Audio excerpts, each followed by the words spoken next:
Hi, thanks so much for tuning in to another Traveling in Ireland Quick Tips episode. I'm Jody Halstead, Ireland destination expert and host of the Traveling in Ireland podcast. This is part one of my Smart Travel series, where I share the simple habits and tools that I use to travel with confidence. In this first part, we're covering how to protect your valuables in hotels and B&Bs, keep your tech and documents safe, and move smart in public spaces. Now, when you arrive in Ireland, your focus should be on enjoying your trip, not worrying about your stuff. But when you're on the ground, the small, everyday decisions you make can go a long way to keeping your belongings secure. So I'm going to cover the simple ways to keep your stuff protected. We're going to talk about hotel rooms, city streets, and a few quick precautions that can help you keep your belongings where they belong. First off, backing up important documents. I always recommend that before you leave home, you make digital copies of your passport, your driver's license, travel insurance if you've purchased it, and any essential reservations. Even if it's just making sure that those reservations are in your email, have copies of those documents just in case you need them. For the things like your passport, driver's license, and travel insurance, store those in a secure, password-protected folder on the cloud. If you don't trust the cloud, then have them on your digital device, either your mobile phone or your tablet, something like that, but make sure that it is separately locked and secure. The cloud obviously is going to be your best option because if that device goes missing, you still want to be able to access those documents from a remote location that you don't necessarily own. I also recommend having a copy of those items, either digital or paper, plus your itinerary, and leaving those with a trusted friend or family member at home. That way, if anything happens, it's super helpful for someone to have your information, especially if, you're working anywhere from 5 to 10 hours away from home. So if you can have somebody in the same time zone as possibly your insurance company or something like that, that is really, really helpful. Ooh, especially if it's your bank. I know this from experience. I was trying to contact my bank when I had a credit card number stolen at the rental car. I don't use that car company anymore. But I had somebody steal my credit card number when I rented my car.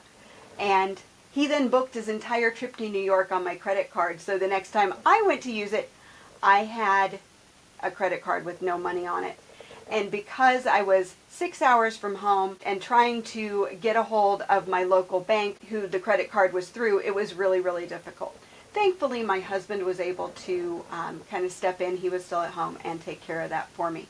So leaving that information with somebody at home can definitely be a godsend if anything happens. Moving on to securing your stuff at your accommodations. So you have hotels, you have B&Bs, you have self-catering. Now in a self-catering, you don't necessarily have to take the same precautions, but still be aware that that home is owned by somebody who has a key and could come in at any time. Is that likely to happen?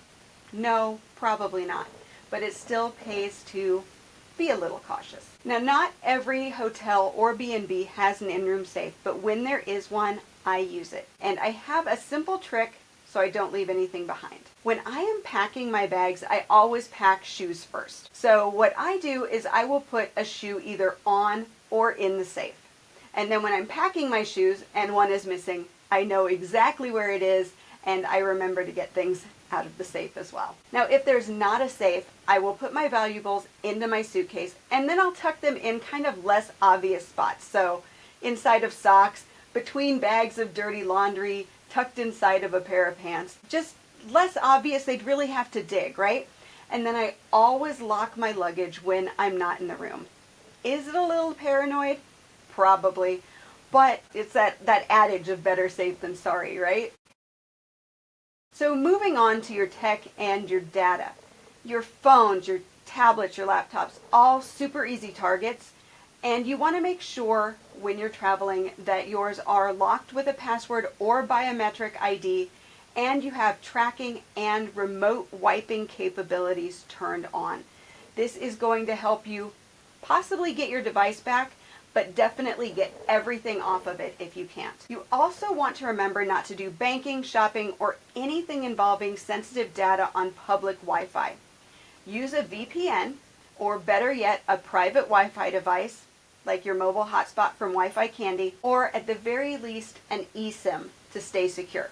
To be honest, I usually travel with both an eSIM and a VPN, or the Wi-Fi Candy and the VPN. I double up my security whenever I can.